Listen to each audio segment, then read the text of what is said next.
आज के इस वीडियो में हम बात करेंगे दो देवताओं के बारे में, पंजुली देव और गुलिका देव के बारे में। पंजुली देव और गुलिका देव कौन हैं और उन्हें देव उपाधि कैसे प्राप्त हुई और उनकी पूजा कहाँ होती है। तो चलिए आगे बढ़ते हैं। पौराणिक कथाओं के अनुसार यह कहा जाता है कि एक वराह के 5 पुत्र थे, लेकिन उन 5 नवजात बच्चों में से एक बच्चा पीछे छूट जाता है। वह भूखा प्यासा तड़पता रहता है और मौत के करीब पहुंच जाता है।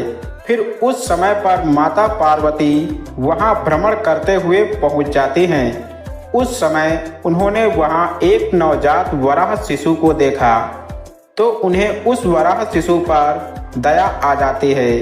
इसके बाद माता पार्वती उसे अपने साथ कैलाश पर्वत ले जाती हैं।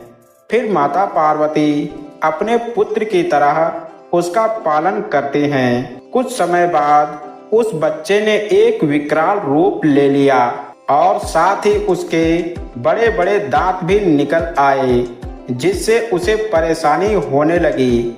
उसे लगी खुजलाहट को मिटाने के लिए वह पृथ्वी पर लगी सारी फसलों को नष्ट करने लगा था। इससे पूरे संसार में भोजन की कमी होने लगी और सभी भूख से तड़पने लगे। इसके बाद भगवान शंकर ने यह सब देखा तो उन्होंने सृष्टि के कल्याण के लिए उस वराह के वध का निर्णय लिया। और जब यह बात माता पार्वती को पता चली तो उन्होंने भगवान शंकर से उसके प्राण न लेने की विनती की। माता की विनती पर शिव जी ने उसका वध तो नहीं किया, परंतु उसे कैलाश से निकालकर पृथ्वी पर जाने का श्राप दिया।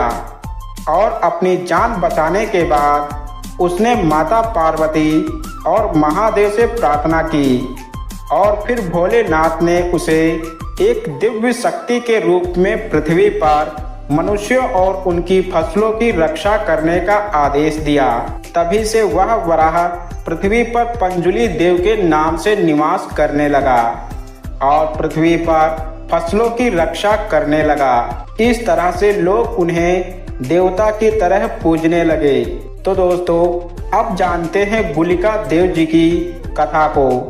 एक बार की बात है, जब भगवान शिव के गण उनके लिए राख लेके आए तो राख में से एक पत्थर निकला, जिसे शिव जी ने पकड़कर उस पत्थर को धरती पर फेंक दिया। कहते हैं कि फिर उस पत्थर में से गुलिका देव जी का जन्म हुआ और गुलिका देव जी को भगवान विष्णु की सेवा में भेज दिया गया।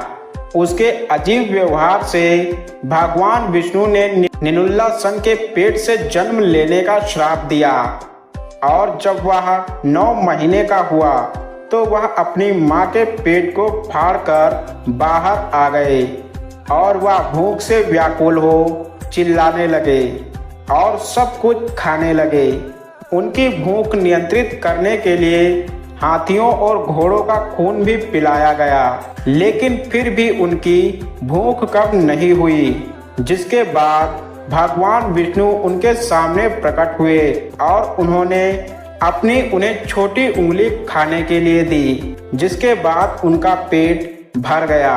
फिर उसके बाद भगवान विष्णु ने उन्हें धरती पर रहने और लोगों की सुरक्षा करने का दायित्व सौंपा और तभी से गुलिका देव धरती पर रहते हैं। गुलिका देव जी का स्वभाव बहुत ही उग्र माना जाता है। तो चलिए अब आपको बताते हैं गुलिका देव और पंजुली देव के युद्ध के बारे में।